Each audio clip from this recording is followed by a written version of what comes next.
자, 오늘 본문에 갈렙의 이야기가 있습니다.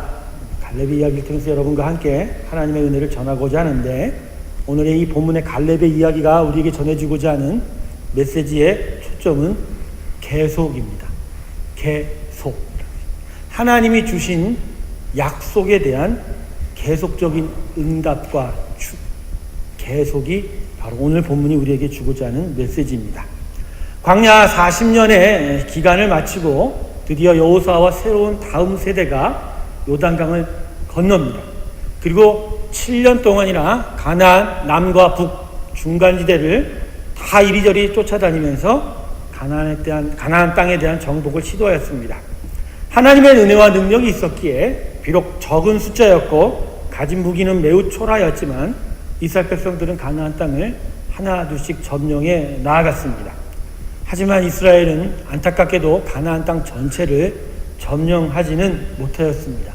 그 이유는 하나님의 은혜가 부족해서도 그분의 능력이 적어서도 아니요, 이스라엘이 어느 정도 얻어간 그 땅에 만족해서 어느새 안일함과 태만에 빠졌기 때문입니다.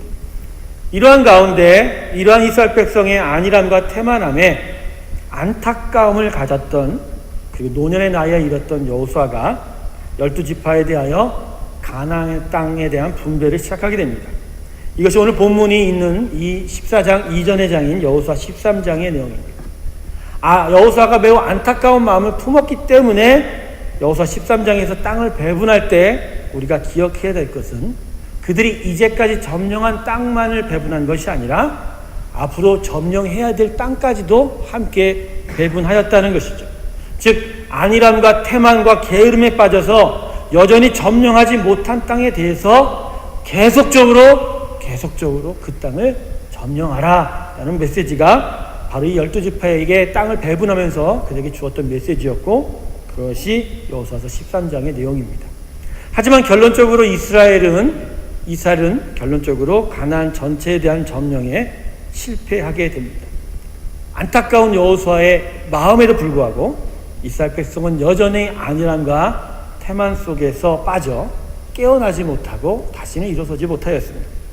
이미 얻은 그 반쪽짜리 땅에 만족하며 약속의 땅 그 전체의 축복을 다 이루어야 될 사명을 버린 것입니다.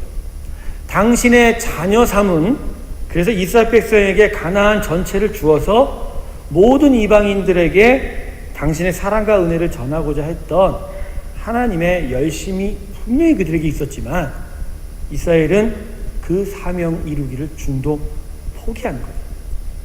내가 하나님의 자녀요, 하나님의 백성이요, 하나님의 제사장으로서 이 가나안 전체를 다 점령하여 이 열방들에게 하나님의 영광을, 기쁨을 전해야 될 그 삶의 목적과 의미를 망각한 채 그들의 사명을 중도 포기하고 만 것입니다. 결국 이러한 이스라엘 백성들의 자기 자신의 삶의 목적과 의미의 중도 포기는 결국 어떠한 결과로 이루어지게 됐습니까? 먼저 당장은 이스라엘 백성들이 엄청난 기세로 가나안 땅을 점령하면서 그들에게 눌릴 수밖에 없었던, 하지만 가나안 땅에 잔존하였던 이방 민족들이 잠시 후에는 역전이 되어 이스라엘 백성을 종으로 부리는 일이 나타나게 됩니다. 단 20년 만에, 여호수아가 죽은 지 20년 만에 오히려 이 가나안 이방 족속이 이스라엘 백성을 종부리기 시작했다. 이게 사사기의 역사입니다. 그리고 사사기 역사 마지막에 사무엘과 다윗을 보내서 잠시나마 하나님의 나라가 그 땅에 세워져 가도록 주께서 축복하셨지만 그런 가운데서도 이스라엘 백성은 정신을 못 차려요. 결국 자신들이 정복하지 않고 남겨놓은 거기에 살았던 이방 백성들의 그 우상과 음란한 문화에 유혹당하고 거기에 빠져들어서 끝내는 하나님의 신앙을 배반하는 일로 연결되어져 갔고, 결국은 어떻게 되죠? 가나안 땅에서 쫓겨납니다. 포로로 끌려갑니다. 그리고 그 바벨론 그발강가에서 슬피 퉁소를 튀기며 웁니다. 내가 어찌 여기서 이방 민족을 위하여 음악을 들려주는 종 같은 인생을 살게 되었는가 라고 한탄하는 신세가 되었다라는 것입니다. 이러한 이스라엘의 가나안 정복의 불완전한 이 순종의 역사 속에 오늘 본문에 등장하는 갈렙은 하나님의 백성된 자녀는 어떻게 살아야 하는지에 대해서 제대로 우리에게 보물과 같은 은혜를 전달하여 줍니다. 하나님의 백성은, 하나님의 자녀는 그 하나님의 약속 앞에서 이렇게 살아야 한다, 이러한 방향과 자세로 살아야 한다라는 것을 분명하게 보여줬다라는 것이죠. 오늘 본문에 보면 갈렙의 나이가 몇 세라고 합니까? 85세라고 합니다. 85세라는 노년의 나이에 다른 이스라엘 백성과는 아주 다른 모습을 오늘 본문을 통하여 보여주고 있습니다. 그가 내 산지를 달라라고 요청했던 땅은 헤브론입니다. 헤브론. 아낙이라는 거인의 후손들의 자손이 살고 있기 때문에 그 당시에 이스라엘 백성 그 누구도 이 땅에 가서 자기 땅을 만들려 시도조차 안 했던, 멀리했던 그 헤브론 산지를 이 산지는 내게 주시옵소서라고 자신의 땅으로 달라고 하여 결국 그 땅을 자신의 소유, 하나님의 소유, 이스라엘 백성의 소유로 삼은 자가 바로 이 갈렙입니다. 그의 나이 85세라고 했지 않습니까? 40세에 12 정탐꾼 중에 한 명으로 선택받았습니다. 그래서 여호수아와 같이 믿음으로 온전히 그 땅을 바라보아서 하나님의 칭찬을 받았던 갈렙이었습니다. 하지만 이내 그도 고난의 세월을 견뎠어야만 했습니다. 불순종한 자신의 백성들과 함께 38년을 정처 없이 광야 땅을 돌아다니기만 했습니다. 그리고 결국 나이 70세 초반에 70세 말에 드디어 기다렸던 가나안 정복을 시작하기 시작합니다. 그리고 7년 동안을 열정으로 매진하여 가나안 땅을 얻어가기 시작했습니다. 여러분, 이 정도만 되면, 그래도 이런 갈렙이라면 쉴만한 나이요, 쉴만한 여유를 가지고 그리고 자손들의 봉양으로 보상받기에 충분하지 않겠습니까? 그 백성들과 함께 고통을 함께 나누었고 또 그 백성들과 늦은 나이에도 열심으로 가나안 땅 정복하는 데에 앞장섰던 갈렙이었기 때문에 그가 그렇게 굳이 이 나이에 나서서 내 땅 달라고 요구할 일이 없었다라는 것이죠. 그러나 그는 달랐어요. 아직 다 이루어지지 않은 하나님의 놀라운 사명이, 하나님의 가나안 땅을 다스리고자 하는 그 약속의 실현에 대한 그 하나님의 열심 앞에 그는 응답한 거예요. 나는 아직도 배고프다. 목이 마르다. 난 하나님의 이 열심 앞에 난 끝까지 계속하여 그 약속을 지킬 때까지 열심을 다하리라 라고 고백한 것이고, 이러한 고백이 오늘 우리에게 하나님의 백성 되고 자녀 삼은 자는 어떻게 그 약속 앞에 서 있어야 되는지에 대해서 분명한 표본을 우리에게 전해주고 있는 것입니다. 그러나 또한 본문의 일은 갈렙의 개인적인 믿음, 순종, 용기로 그치지 않습니다. 잘 보십시오. 여호수아 13장에서 여호수아는 하나님의 약속인 가나안 전체에 대한 불완전한 정복에 대해서 안타까운 마음으로 노래하고 있습니다. 하지만 여호수아서 24장에 이때 갈렙은 이 산지를 내게 주소서라고 하기에는 거기에 대답하고 있다는 것입니다.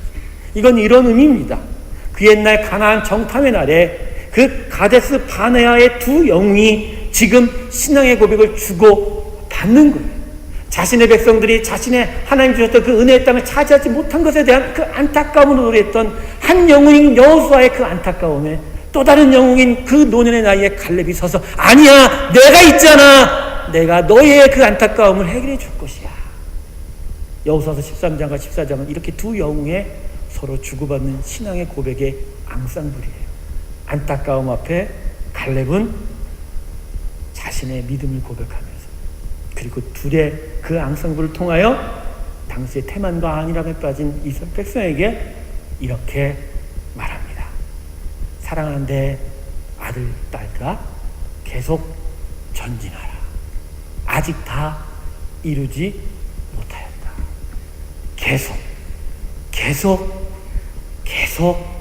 아버지의 약속을 향하여 앞으로 나아가라. 할렐루야. 그러니 너희의 지금 태만과 안일함에서 너희는 일어서야 한다. 안일함에서 일어서라. 할렐루야.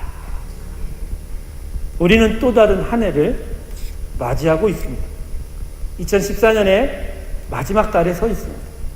언제나 그랬듯이 그래도 우리는 이 마지막 순간에 오면, 마지막 달에 오면 그래도 올해를 반성하고 다가오는 내년을 소망해보는 시간을 가지게 됩니다. 하지만 그런데 이번에는 좀 다르게 좀 깊이 있게 우리의 모습을 살펴보기를 소망합니다. 우리에게 지나가는 한 해와 다가오는 한 해는 어떤 의미인가요? 2014년이 지나가고 2015년이 다가오는데 이건 어떤 의미인가요? 여러분 혹시 이렇게 생각하지 않습니까? 다가오는 2015년은 또 다른 기회가 나에게 주어질 거야. 그래서 정말 그 기회를 이제는 놓치지 말아야 돼. 어쩌면 정말 나에게 큰 기대와 소망을 안겨줄지도 모를 거야. 그렇게 생각하고 있지는 않으신지.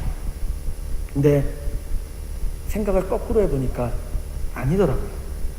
우리가 태어나서 결국 다시 하나님께로 돌아갈 때까지의 그 시간 속에서 한 해 한 해 가는 것은 우리는 점점 마지막 때로 가까이 가고 있다는 것이죠. 맞죠? 그렇다는 것은 결국 내년 한 해가 온다는 것은 점점 결산하고 심판하는 시간이 우리에게 다가오고 있다는 것이고, 그건 사실 기회가 주어진다는 것이 아니라 기회가 점점 줄어들고 있다는 것입니다. 여러분의 머리에 띵 하는 소리가 울리기를 바랍니다. 아니야, 여전히 나에게는 기회가 많이 남았어. 다가온 해가 나한테 그걸 말해주고 있잖아. 거꾸로 생각하셔야 돼요. 우리의 수명은 이미 정해져 있어요. 주의 생명책에 우리의 모든 수명은 정해져 있어요. 그 시간 안에 우리의 시간은 점점 줄어들고 있고, 그 줄어드는 것만큼 앞으로 다가오는 시간은 점점 내 기회에 어쩌면 그 표에서 한 장 한 장 써나갔던 그 자리가 점점 없어져 가고 있다는 것이죠. 안 그래요, 여러분? 저만 깨달은 자입니까? 그런데 지금 우리의 모습은, 그렇다면 하나님께서 우리에게 이루실 일들이 다 이루어져 가고 있는 그런 모습인가요? 우리를 태어나게 하시고 다시 하나님의 천상으로 데려가실 그 날 동안 이 세상에서 하나님의 거룩한 일들을 일으키시고 하나님의 놀라운 일들을 나를 통해서 일으켜가고 있는 그 놀라운 구원의 일들이 지금 점점 시간이 가면서 우리 삶 속에서 완성되어져 가야 되는데, 바로 그런 모습으로 우리가 지금 살아가고 있는가요? 아니, 그 방향으로 우리가 나아가고 있는 건가요? 아니면 오늘 본문에 나온 이스라엘 백성과 같이 이제껏 얻고 확보해 둔 사실은 반쪽에 불과한 것들을 만지작거리면서 안일함과 태만에 빠져있는 모습인가요? 우리는 과연 지금 무엇을 얻고 이루어가고 있는 인생입니까? 혹은 몇십 년 더, 어쩌면 몇 년 후면 다 흩어져 버릴 것에 대하여 만족을 느끼고 있지는 않은가요? 어쩌면요, 내일이면 우리를 힘들게 할 수도 있는 것들에 대해서 오늘 그냥 그 만족에 취해 있는 것은 아닌가요? 그래서 하나님께서 이건 반쪽짜리야, 그저 지나가는 것에 불과해 라고 하시는 것들에 너무나 취해서 혼자서만 마음 흠족하이 그냥 안일함에 빠져 있는 것은 아닌가요? 하나님께서 우리에게 약속하신 것은 그 아버지의 은혜와 사랑이 우리 가운데 나타나는 것입니다. 그 은혜와 사랑의 일들이 결국 택한 백성과 자녀된 우리 삶 속에서 온전한 완성을 향하여 전진해 가야 되는 것이 우리의 삶입니다. 그런데 그 가운데서 정말 하나님이 반쪽짜리가 아니라 온전하다고 여기시고 정말 귀한 것이라고 여기시는 것들이 과연 지금 우리 삶 속에 온전하게 이루어져 가고 있냐는 것이죠. 사도행전 3장에 베드로는 금과 은은 내게 없다라고 말씀했습니다. 오직 가지고 있는 이름은 예수 그리스도의 이름이라고 했습니다. 결국 구원은 예수 그리스도로 인하여 주어진 것입니다. 금과 은이 아니라는 것입니다. 하나님은 우리에게 금을 주고 싶지 아니하십니다. 은을 주고 싶지 아니하십니다. 정말 그분이 우리에게 주고 싶어 하시는 것은 예수 그리스도이십니다. 예수 그리스도를 통하여 생명이 살아나고 정말 그 마른 땅에서 그 마른 뼈들이 온전한 하나님의 영혼으로 살아나는 일들이 우리 가운데 일어나기를 원하는 거예요.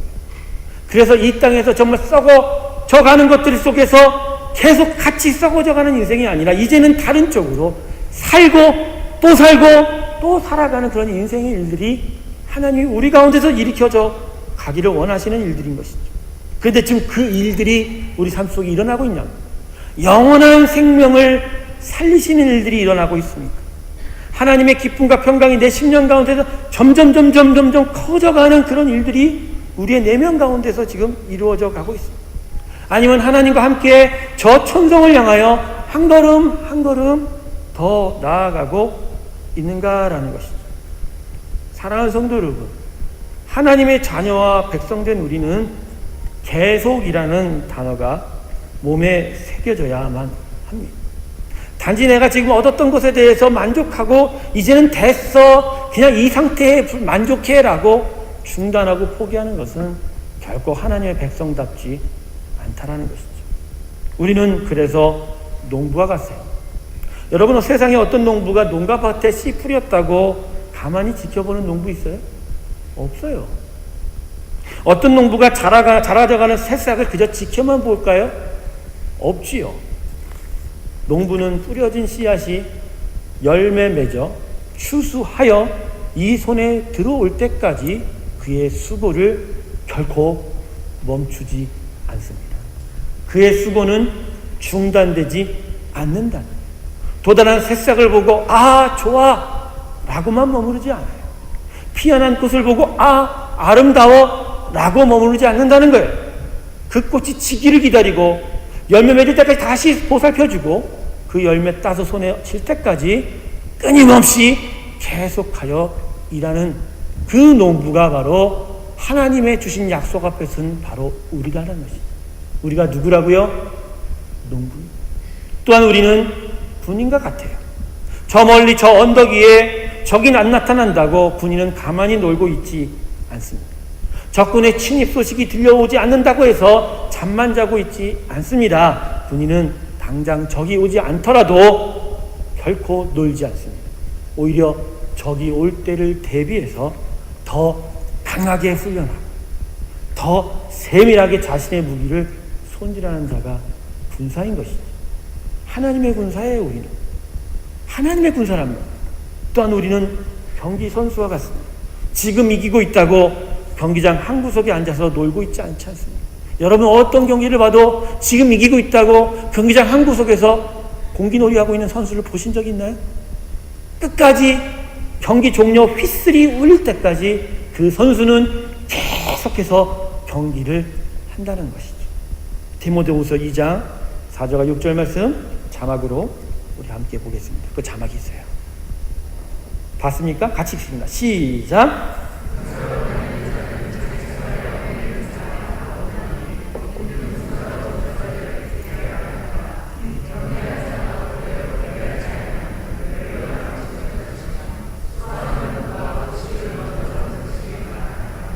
군사는 자기 생활에 얽매이지 않아요. 자기 만족에 얽매이지 않는다는 거예요.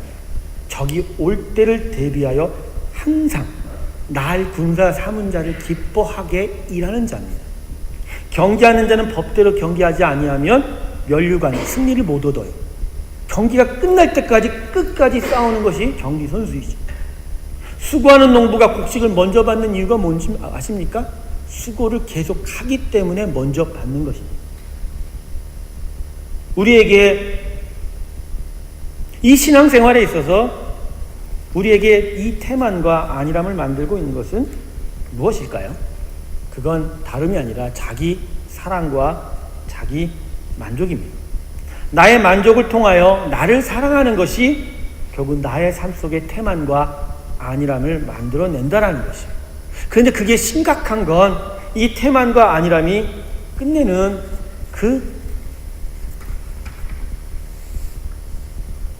자기를 죽인다는 것이죠. 왜요?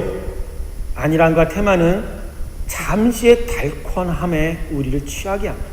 그래서 우리로 하여금 가지도 못하게 하고 서지도 못하게 하기 때문입니다. 그래서 결국 가지도 못하고 서지도 못해서 있는 자리에서 오고 가도 못하고 발만 동동 구르다가 결국 처음에는 달콤했으나 그 마지막은 슬픔과 고통 속에서 쓰러지게 되었다. 여러분, 이게 누구 얘기인 줄 아세요? 안일함과 태만에 빠졌던 이스라엘 백성, 그 광야의 그 백성의 이야기입니다. 달콤함 때문에 하나님 나라의 그 놀라운 축복을 찾기를 포기했어요. 그것을 포기하고 그것에 안일함과 태만함으로 임할 때 그들을 결국 광야 땅에서 오지도 못하고 가지도 못하는 뺑뺑 도는 인생 속에서 살아야만 했고, 끝내 처음에는 달콤함이 있었을지 몰라도 그 마지막에는 그 광야, 그 좁은 골목에서, 그 좁은 땅에서 그냥 다 죽어갔던 것이죠. 여러분, 우리를 살리는 것은 자기 사랑이 아니라 하나님 사랑입니다. 할렐루야. 갈렙이 45세까지 살았던 이유가 무엇일까요? 오늘 본문의 10절을 보세요. 마지막 하반절에 여호와께서 말씀하신 대로 나를 어떻게 하셨다고요? 생존케 하셨다. 그분의 약속이 다 이루어질 때까지 그 약속을 이루는 자로 갈렙을 그 광야에서 건지시고 계속하여 가나안 땅에 이르기까지 살게 하셨던 하나님이다라고 이야기한 것이죠. 근데 그 하나님의 생존시킨 그 능력, 은혜 안에 갈렙의 이러한 고백이 있어요. 본문 8절과 9절에서 두 번이나 그는 하나님 여호와를 어떻게 쫓았다고요? 온전히 쫓았다. 온전히 쫓았다. 하나님을 사랑하고, 그래서 그 하나님의 사랑 때문에 하나님의 이루실 것들에 대해서 온전히 그것을 추구하며 나아갈 때 하나님이 그것을 기쁘게 여기셔서 그 인생을 그 하나님의 약속을 이룰 때까지 살려놓으시고, 오히려 그 생존 가운데서 아버지의 영광을 온전하게 이루어 가셨다는 것이죠. 할렐루야. 그러기에 그가 산 겁니다. 그가 85세까지 산 정도가 아니라 영원토록 하나님 땅에 갔었고, 오늘도 성경에 살아서 오늘 우리에게도 산자로 들려지고 있다는 것이죠. 할렐루야. 이러는 거예요. 하나님을 믿는 자는 자기 사랑을 내려놓고 하나님을 사랑하는 거예요. 그래서 그 하나님 사랑 안에 하나님의 이루실 약속을 기쁘게 여기고 그 약속에 계속하여 전진하는 자입니다. 그냥 그 하나님의 약속이 이룰 때까지 결국 그 전진은 하나님의 힘에 의해 끝까지 이루어질 것입니다.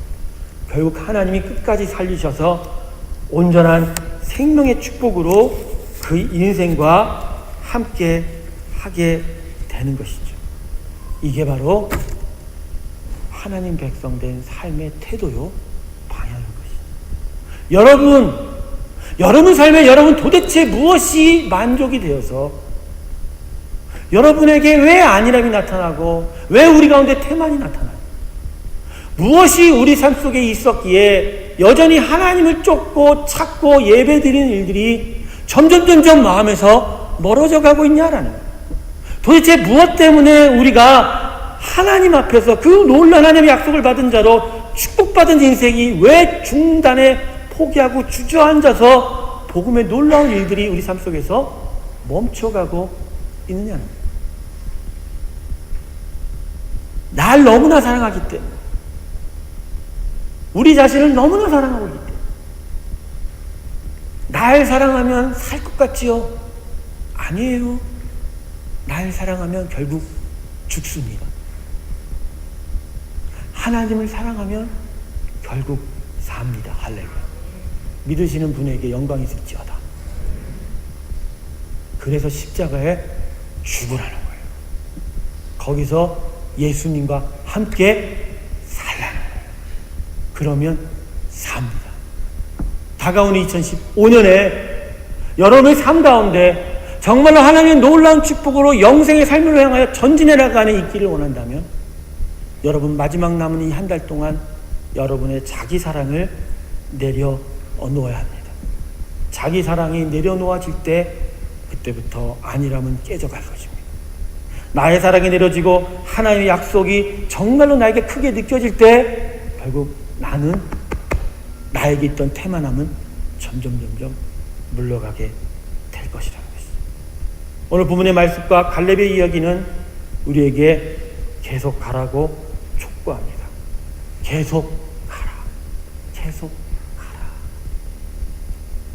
복음은 우리를 멈추게 하지 않습니다. 하나님의 은혜의 구원은 우리를 이 세상의 것들 안에 만족되어 안일함에 빠져 있지 않게 한다는 것입니다. 왜냐하면 그 십자가의 구원은 이 세상이 결코 줄 수 없는 기쁨이기에, 그러기에 이 세상 것들로 인한 만족으로는 비교할 것이 아니기에 그것이 올 때까지 끝없이 전진하게 만든다라는 것입니다. 그러기에 이 남은 한 달 여러분에게 촉구합니다. 안일함에서 일어나십시오. 태만으로부터 깨어나십시오. 게으름이 깨어질지어다. 아버지의 사랑이 나타날지어다. 그분의 약속이 여전히 여러분 가운데 있음을 깨닫고 믿으면서 그 약속을 향하여 믿음의 눈을 들지어다. 거기서 영원한 생명의 일들이 여러분 가운데 나타나게 될 줄로 믿습니다. 우리는 결국 헤브론을 얻어야 될 자예요. 우리 눈에 아낙 자손의 그 거인의 후손들이 그 땅을 점령하기 위해서 결코 내가 얻을 수 없다라고 하는 그 땅을 향하여 이제 아니야, 나는 하나님으로 인하여 할 수 있다라고 고백하면서 나아가게 되는 것이죠. 교회 나오는 것이 너무 힘들어서 난 한 달에 한 번밖에 못 나오겠어요.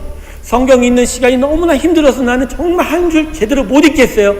정말 나는 정말 순례에 나오기가 너무 힘들어서 정말 내 삶 속에서 이렇게 내버려 두세요 라고 하는 그러한 아낙 자손의 후손과 같은 그 헤브론 산지 앞에 여러분 믿음으로 전진하셔야 됩니다. 깨트리셔야 돼요. 거기서 여러분 온전한 믿음의 역사가, 그 축복이 여러분 가운데 나타나게 될 길로 믿습니다. 단순하게 정리해 드릴게요. 정말 내 인생이 하나님의 약속이 있는 인생이라면 그 약속 다 이룰 때까지 내가 그 약속 가장 중요하게 여기면 죽지 않습니다. 재밌는 얘기 해줄게. 가끔 너무 몸이 아파서 나도 이제 내일 모레 하나? 하나님 그러시죠. 정신 차려. 아직도 할 일이 많았는데 내가 널 여기서 그냥 쉬게 하겠니? 무슨 얘기인지 아세요 이게? 너 자기 사랑에 빠지면 그 어리석은 농부가처럼 오늘 정말 많은 걸 얻어서 이제 창고 하나 짓고 정말 평생 놀고 싶어요 할 때 하나님 뭐라시는지, 내가 너를 오늘 데려가면 이 너의 만족 주던 것이 과연 누구의 것이 될까? 이렇게 다가오신다라는 것이죠. 사랑하는 성도 여러분, 안일함에서 일어나시고 정말 게으름을 버리시고 다시 한번 믿음의 귀한 성장과 성사를 위해서 믿음에 전진하시는 저와 여러분 되시길 주님으로 축원합니다. 기도하시겠습니다. 감사하신 하나님 아버지,